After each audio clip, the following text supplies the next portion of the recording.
আসসালামু আলাইকুম গাইস, আকি কিচেনে সবাইকে স্বাগতম। আজকে আমি রান্না করব গরুর বট ভুনা। প্রথমে একটি কড়াই নিয়ে নিলাম, এরপর গরুর বটগুলো দিয়ে দিব।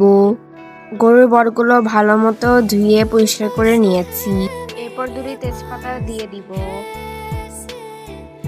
এরপর 4-5টি এলাচ দিয়ে দিব,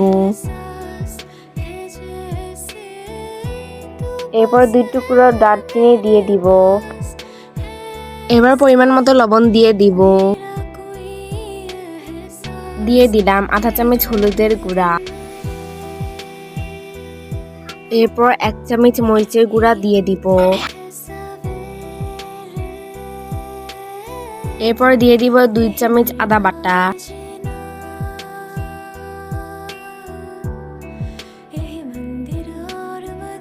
দিয়ে দিব 1 চামচ রসুন বাটা, এরপর দিয়ে দিব পরিমাণ মতো তেল। এবার ভালো মতো মিশিয়ে নিব। মিশানোর পর দিয়ে দিব 3 কাপ পানি,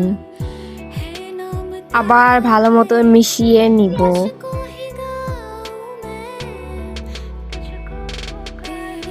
ঢেকে সিদ্ধ হওয়া না পর্যন্ত রান্না করে নিব।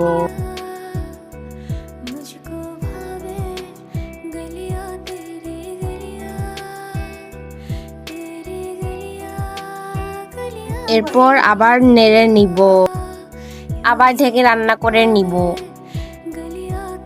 এরপর আবার একটি কড়াই নিয়ে তার মধ্যে পরিমাণ মতো তেল দিয়ে দিলাম, এরপর 1 কাপ পেঁয়াজ দিয়ে দিলাম। পেঁয়াজগুলো ভেজে নেওয়ার পর দিয়ে দিব 2টি রসুন কুচি, এরপর আবার কিছুক্ষণ ভেজে নিব। এরপর দিয়ে দিব সামান্য একটু লবণ, দিয়ে দিব আধা চামচ মরিচের গুঁড়া, এরপর দিয়ে দিব আধা চামচ হলুদের গুঁড়া, এরপর ভালো মতো নাড়া দিয়ে নিব। এরপর দিয়ে দিব 1 চামচ জিরার গুঁড়া, এরপর দিয়ে দিব 1 চামচ ধনিয়ার গুঁড়া, এরপর আধা কাপ পানি দিয়ে দিব। এরপর মশলাটা থেকে ভালো মতো কষিয়ে নিব। মশলাটা কষানোর পর গরুর বটগুলো দিয়ে দিব। অনবরত নেড়ে গরুর বটগুলো কষিয়ে নিব।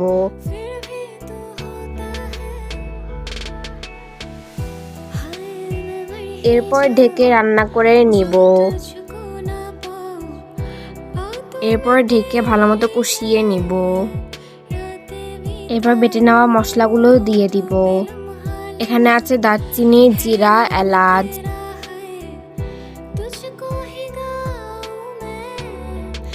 মশলাটা দেওয়ার পর ভালো মতো নাড়া দিয়ে নিব।